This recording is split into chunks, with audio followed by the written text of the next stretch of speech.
Hi guys, welcome again to Biology with Miss Cherry. We're starting Module 3 today, so that's quite exciting. We're moving through it quite quickly.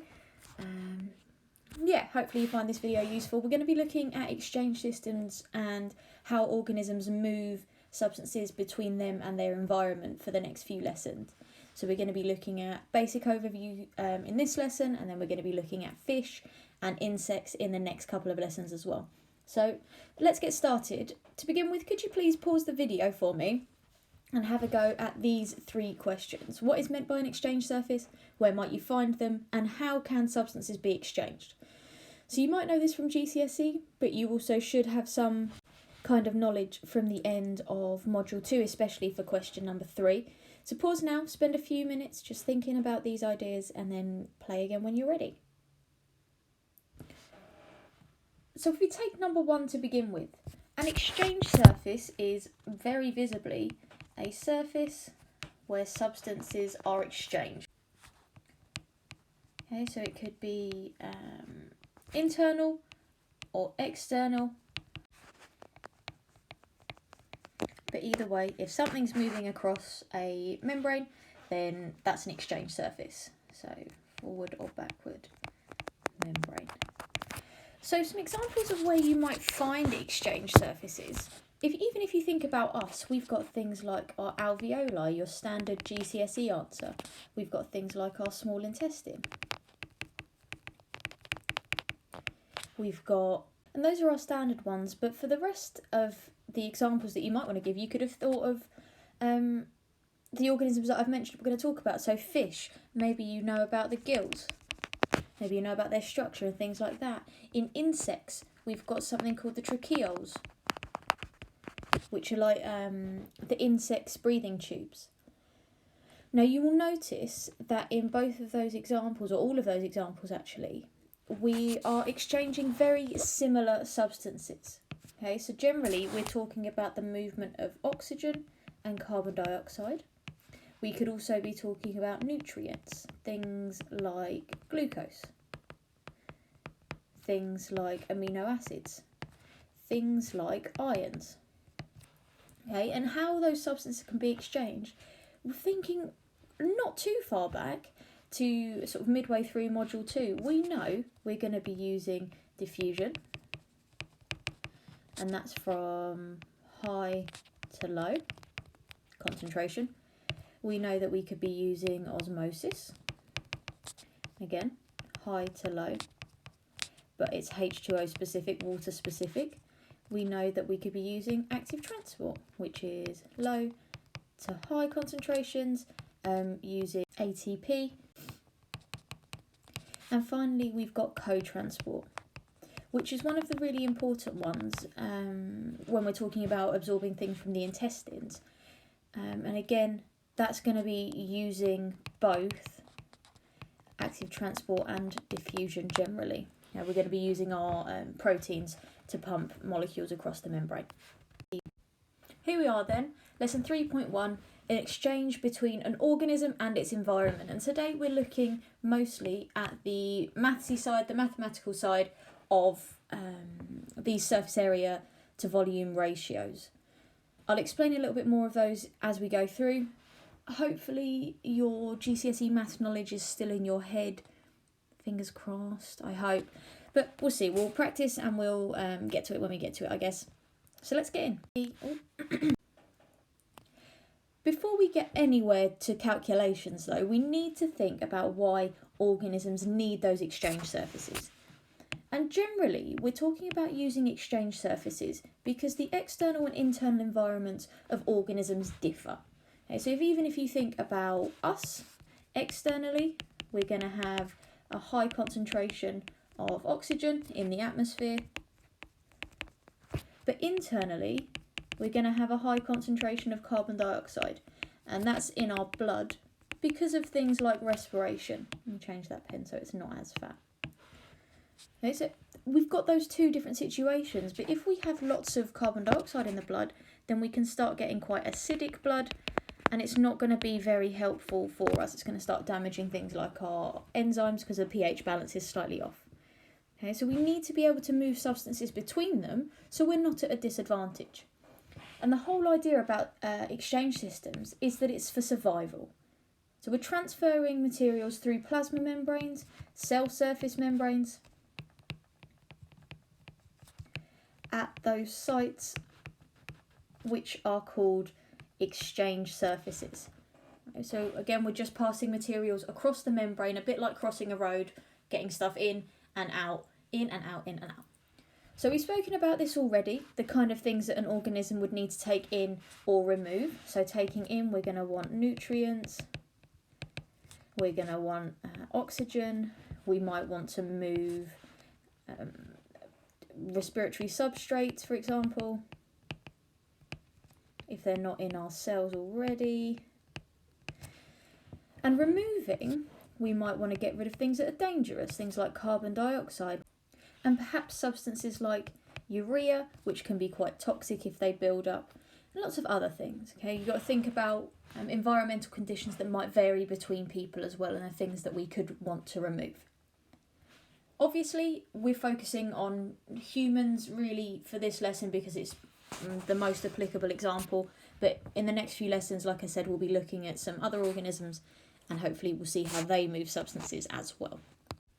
Before we get anywhere though, it's really important to recognise that cells are not stuck together like little Lego bricks. So all of our tissues are not made up of cells connected together, as you can see in that rubbish little diagram that I've drawn down the bottom. Instead, we've got cells that are arranged more like the picture. And between all of those cells, I'll highlight it in some red for you, we've got a fluid called tissue fluid. And that tissue fluid is where lots and lots of the substances that we're trying to move in and out of our cells sits. Okay, because our cells, even if you think about it, if you think about, let's say, the centre of your liver, okay, your liver is quite big, maybe around the size of your hand, and it has got lots of blood vessels in it, but you might be talking like you might be a few centimetres away from the nearest blood vessel. So cells can sometimes be quite far away from the exchange surface. If we were going to work by diffusion, it would take too long. Okay, it's not going to be very efficient. And that's what we'd need to rely on if we go back to my rubbish diagram. If the oxygen, say, was floating through a vessel where I've drawn it, and I wanted to get some oxygen to the cell at the very bottom of this picture that I'm going to put the little red star in, that's a long time for molecules of oxygen to move passively into that furthest cell. It's not going to be efficient. It's going to take too long. The cell's probably going to be dead by the time the oxygen gets there. Conversely, if I've got some fluid bathing my cells, we know that molecules are going to be able to move a little bit more freely in that liquid medium. Okay, so freer movement. And that means that we're going to have quicker removal, quicker insertion of the nutrients and things like that, but also quicker removal of waste products as well, because we know that in a liquid there's more kinetic energy in the particles. It's going to be a lot easier to happen. And when we're considering exchange surfaces or the exchange of nutrients and substances, we've also got to think about metabolism. Okay, so you guys are probably between 16 and 18, year 12, 13, depending on when you're watching this. And you, or some of you, might have a really fast metabolism and some of you might have a slower metabolism. Makes no difference which one you've got. Obviously, it's just to do with your body's way of processing. But could you pause now and have a go at defining what is metabolic rate and how is it different between a human and bacterium? I'm going to pause the video. You can pause as well. Spend some time thinking about it. It's only 2 questions, maybe 2 minutes, and play again when you're ready. So definition-wise, the metabolic rate is the rate at which chemical reactions occur within an organism. And by chemical reactions, we're thinking about all of the standard Mrs. Gren processes. We know that we're looking at respiration, we're looking at reproduction, so the production of gametes and things like that, movement, all of the good stuff. We've also got excretion and nutrition and growth in there, which are also important, and they're going to take up some of our chemical energy as well. Now, differing between humans and bacteria, the more complex an organism, generally, the higher the metabolic rate. And you can see here on the x-axis on the graph, we have got the mass in grams of a log scale, and then up the y, we have got metabolic rate. And even now, you don't have to be a genius to see that unicellular organisms are very, very close to the origin, so low mass, low metabolic rate. Conversely, if you look up at the very top, so as far away from the origin as you can get, the homeotherms, things like the woolly mammoth, for example, they've got there. Also, I guess that's a cheetah or a leopard. Then they've got very high metabolic rates and high masses. And they're quite complex. They're multicellular. They're mammals. They've got hunting to do. They've got living and surviving to do. It's going to take a lot of energy to respond to an environment when you're that complex. And this is the key part of looking at the relationship between metabolism and mass and things like that. And it's the surface area to volume ratio. Okay, so SA, surface area, and V is the volume. Now, multicellular organisms have a small surface area to volume ratio. If you imagine let's say, a snow leopard, for example, or a polar bear, they're going to be quite round. Okay, so they don't have a lot of surface area. They're quite tubular, and they've got a lot of volume. So the roundedness means that they take up a lot of space in their middles, but not a lot of space on the outside. Okay. For that reason, if they were to just use diffusion, much like when we looked at the example of Lego bricks as cells, the oxygen is going to take so long to diffuse through their skins to get to the centre. Okay? The centre of the organism is never going to get any materials. It's going to take too long. And instead what we've got is that high metabolic rate, meaning that we need a rapid turnover of nutrients and waste. If the organisms with a small surface area to volume ratio can't get them, then they're going to end up dying. Okay, diffusion will not be enough. And this is a part of an evolutionary process. So, large organism is a small surface area to volume ratio, and we need exchange surfaces. Okay, we've got a high metabolism. And then the converse is true for small unicellular organisms. So they've got a large surface area to volume ratio. They don't need an exchange surface so much because they've got quite a low metabolic rate, and diffusion should be enough for them. And unfortunately, in your exam, they're nice, and about, 10 to 20% of your papers are going to be maths. That's quite a high proportion if you're not very confident. And for some of them, you might need to calculate the surface area to volume ratio of 2 or more organisms. And this is to suggest which organism might be better to exchange substances by diffusion, for example. And the statement that you need to remember, the bigger the surface area to volume ratio, the easier it is to move substances by diffusion. So if you are a flat organism, you're going to have a big surface area to volume ratio. You are going to be able to move substances in and out via that diffusion mechanism much easier than a really rounded rabbit, for example. And we're going to take a look at the formulae for those who are going to look at cuboids, cylinders and spheres. Generally speaking, the exam question would say something like, assume the shape of the cell is spherical. And you'd have to remember that, okay, spheres are this formulae for surface area and volume, and then go from there. So we'll start with a cuboid. I've put a small diagram in the bottom corner for you in case you don't know what a cuboid is. It's a 3D rectangle. For volume, we're doing length times width times height. And for surface area, we're doing 4 lots of the length times height. So that's for the 4 larger faces, which I will shade in green. You've got to imagine that they're 3D, so there's going to be one at the back and one at the bottom as well.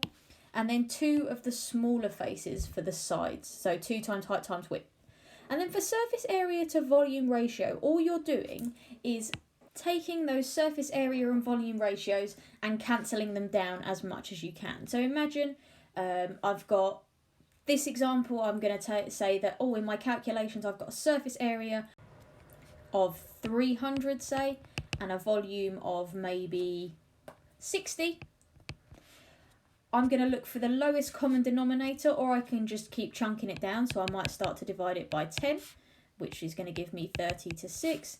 And then I might try and divide it by 2. And that's going to give me 15 to 3. And then I can divide it by 3 again. And I might get 5 to 1. Okay, that's quite a high surface area to volume ratio. So all I'm doing is I'm cancelling it down. I'm not going to try and go into decimals unless I have to, because then things start getting a bit complicated. But please always make sure you do surface area compared to the volume, not the other way around. Okay, otherwise you're going to start getting yourself confused and your answer will be very wrong. It's surface area to volume ratio for a reason. The next formula that you're looking at is for a cylinder, the shape of, I guess they might suggest, a body of an organism. The area of a circle is pi r squared, not pi r2. I don't know why it's done that on this program. And then the circumference of a circle is 2 pi r, so the 2 is the right size there. For volume, the area of a circle is pi r squared times the height. And then for the surface area, we've got 2 pi r times height plus 2 pi r squared. Okay, so just take a look at those, especially where I've written over them, and just clarified where the 2's are meant to be, so you don't start writing them wrong. Be careful, be mindful, it's not 2 pi r squared, it's just 2 pi r for that surface area one. Yeah, we'll have a look at some examples in a second to use these, but we're just going through the formulae for now. And then we've got the final formula. So this is for spheres. Generally, this is going to be relating to cell-based questions. So the volume of a sphere is 4 over 3, and it's important to remember it's that way round, pi r cubed. And for a surface area, it's 4 pi r squared. Now this is a little bit of a complicated one. Remember to use your BIDMAS, your BODMAS, whatever you did at GCSE. We're going to take a look at a few examples, but please remember that r is the radius, and lots of questions will try to trip you up by giving you the diameter. So you do diameter divided by 2 to give you the radius. Don't forget, you guys are smart, I know you can do this. Let's have a look at some examples.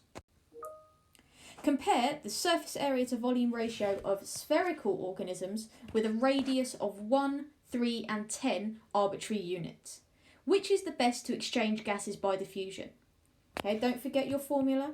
I've put it down there in the corner for you so you can see it while you're having a go at these.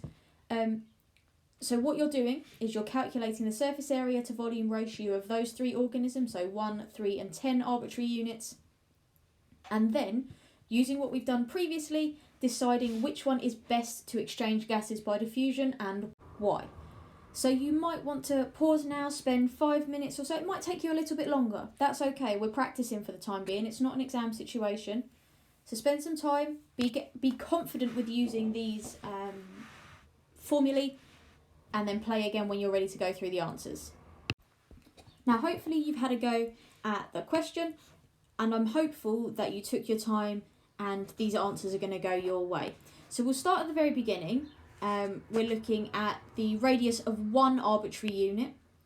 So radius of 1, the surface area you should have got 12.6, and then for the volume 4.2. Gives you a surface area to volume ratio of 12.6 divided by 4.2. Remember, we're doing surface area divided by volume, or just cancelling down the ratio, and you should have got that 3 to 1. For the arbitrary units of a radius 3, you should have got the same surface area and volume ratio. So 113, for both, and that gives you a surface area to volume ratio of 1 to 1. And finally, for the radius of 10, you should have got a 1 to 3 ratio, surface area to volume. And in this case, that means that the volume is bigger than the surface area. Okay, so this is more likely to be a multicellular organism. Now remember, the second part of the question was which one of those organisms is best to exchange substances by diffusion, and that is the one that's got the highest surface area compared to the volume, which is the radius of 1. Okay, so hopefully you guys will have flagged that one up as your highest surface area to volume ratio. We've had a go at spherical, which I think is probably the most difficult of the formulae, but let's have a look at the other tricky one. Now this might be a multiple choice question, especially if you're doing OCR. We do AQA, so it might not appear like this. You might just have to calculate the answers. Have a go. What is the surface area to volume ratio of the cylinder shown? You've got a couple of values there. You've got the width and you've got the face diameter of the circular ends. So have a go, pause. It should take you about 4 minutes. Use your formulae and then play again when you're ready. And you should have recognised before you started anything that I gave you the value for the circular face in a diameter. Remember, to begin with, you need to turn that into a radius. So the height of my cylinder is 40 millimetres and the radius is 5 millimetres. Now realistically we can ignore both the unit values because they're the same for the time being. We don't have to worry about those. So the area of a circle, pi r squared, should be 78.5 and the circumference of a circle is 31.4, to 1 decimal place. You could do more decimal places I suppose, but we'll just try and keep it as simple as possible for now. The volume of your cylinder, pi r squared times the height, is 3140 millimetres squared, or millimetres cubed, I guess. And then for the surface area, 1413, so 1413 millimetres squared. If you do the surface area, so 1413 divided by the 3140, your surface area to volume ratio should have been 0.45 and your answer should have been C. If you didn't get that right, take a look over the workings out that I've put on the board. I know the squares or the squared symbols aren't where they should be. I'm just going to quickly go through and highlight where the squares should be raised. Da, da, da, da, da, da. Yeah, that looks about right. Take a look through those formulae again. See if you can figure out where you went wrong looking at my working out. And if you're still not sure, let me know. The final thing we've got to think about before we look at specific organisms, so the next couple of lessons, is a general overview of how organisms are adapted to exchange substances. Now this might be through internal structures, but it also might be through shape. So if an organism is quite small, generally it might have quite a flat shape. So it can still be multicellular, but it can have a shape that means that no cell is ever too far from the surface. So if I do a horrible diagram again, this is my flatworm. It's got some eyes at the top of it. I'll draw a smiley face to show where its head is. What we've got there is a very sort of paper-like structure. So all of the top and all of the bottom are able to take in substances quite easily through the skin. And it doesn't have to worry too much about anything in the centre of it being too far away for diffusion to be a useful method of transport. Conversely, larger organisms, so even if you think about us, have got specialised surfaces, so internal structures such as lungs or gills in fish, which work to increase our surface area to volume ratio. And even now, if you think back to your GCSE knowledge, you'll remember that in humans we've got the trachea, and then we've got the bronchi and the bronchioles, and they all branch, so we're increasing the surface area already. But at the end of them, we've got those cauliflower-like alveoli, those highly folded, highly structured exchange surfaces. They're adapted to increase the surface area of that part of our body, so gas exchange is more efficient. Now, can you ever go pausing and doing some research? So unscramble these words for me. I've put the spaces where they should be, and these are all characteristics or features of exchange surfaces, and I'd like you to explain why they are useful. What is it about that property that means that they're a good thing for exchange surfaces to have? Okay, so pause now, spend a few minutes, and then play again when you're ready. The first one was pretty standard. It's a large surface area. Okay, we need a large surface area because it's going to increase our rate of exchange. So again, we think about our alveoli. An alveoli that's cauliflower shaped is going to be able to transfer much more gas molecules, oxygen, carbon dioxide in and out through its surface than a surface that isn't folded. And generally, as we've said, this is done by folding. You remember the villi. We've also got things like you could see in the diagram, those circular folds around the intestinal walls that increase the chance or increase the surface area and therefore increase the chance of absorption. We've got our villi, we've got our microvilli, those finger-like projections as well, that again further increase the surface area. It's very interesting how these surfaces are adapted to be the most efficient in transferring substances that they can be. The second feature that you should have recognised is that they are thin. Okay, these pathways, these surfaces that we're transferring things through, are only generally 1 cell thick. Okay, so even if you think back to when we did the intestinal co-transport, you've got the intestinal lumen, and then you've got villi, and that's 1 cell in that intestinal epithelial cells before we get to the bloodstream. So the transfer of substances is only through that single cell, and it gives us a much quicker passage. If you imagine running across 1 lane of a road, that's not going to take too long, whereas if you've got across like the M2, which is 4 lanes of motorway to get to the central reservation, that's quite a distance to run. It's going to take a little bit longer.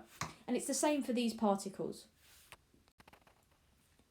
The penultimate feature, and possibly the most key, especially in terms of biological processes like nerve transmission, is that membranes are selectively permeable and only certain materials are able to pass through them. And this is going to be to do with the presence or absence of carrier or channel proteins that are going to prevent or facilitate the movement of substances between them.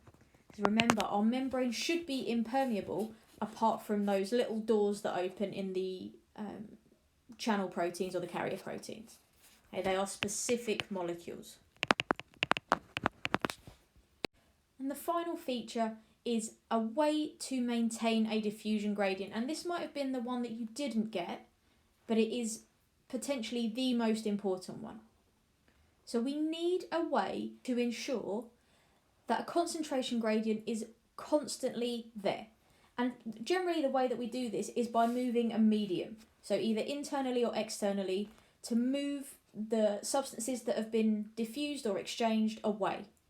So externally, we might think about the movement of air if we're thinking about transpiration in plants, for example. We want to get the water away from the leaf surface so more water can leave. Whereas internally, we've got mass transport systems, things like our circulatory system. So if we've got oxygen in the blood from the alveoli, that's going to move away really quickly because we've got that constant flow.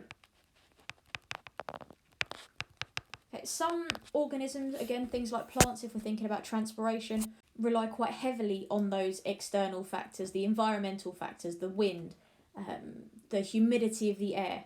And we're going to take a look at that later on in Module 3 when we look at mass flow and mass transport in plants. Conversely, if we're looking at an internal system, that's generally another specialised system. So things like the circulatory system, things like the capillary networks around the kidneys that enable the constant diffusion of salts and things like ions so we can absorb as much water as possible. Now if we take a look at this equation, it's part of your spec and you do need to be able to recognise it, and in some cases in the exam they may ask you to use it, but for now we're just going to take a look at it. Diffusion, or the rate of diffusion, is proportional to the surface area times the difference in concentration between two areas divided by the length of the pathway. Okay, so how thick the wall or the cell is. And we can see here that each of the factors that we've spoken about over this last few slides are components of this equation. They're all important. There's not one that's more important than the other.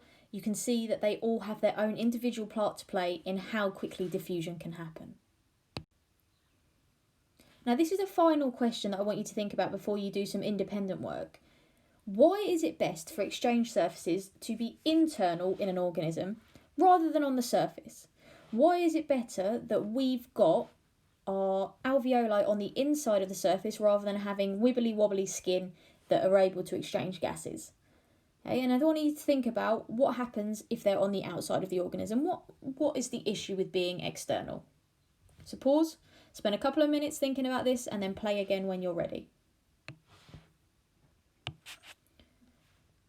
So firstly, we need to recognise that the exchange surfaces, as part of their adaptations, are thin. And if they're on the outside of our surface, alright, so maybe they're where our skin is, they could be easily damaged, but also they're subject to dehydration. Okay, we've got a lot of environmental factors that could affect them. And this is why generally those organisms that are able to diffuse substances or have exchange substances as part of their skin are quite small. Okay, because they don't have to worry too much about taking on lots of water. They're not very metabolically active. As well as this, having an exchange surface inside the body means that we can have that other sort of transport process, things like circulation, that are going to help us to maintain the gradient. It's not necessarily going to be impossible, but it's less feasible to have that process if we've got surface level exchange surfaces. So the final thing I'd like you to do is have a go at the green and purple boxes, so the How Science Works and I think it's like Math Skills, on page 132. This is the blue Oxford book for year 1. If you've got the double book for year 1 and 2, it'll be in there as well. And then spend a few minutes. I think there's quite a few calculations that you need to be doing, so maybe 10 minutes or so, and then just play again when you're ready and I'll go through the answers. I haven't got workings out for this one.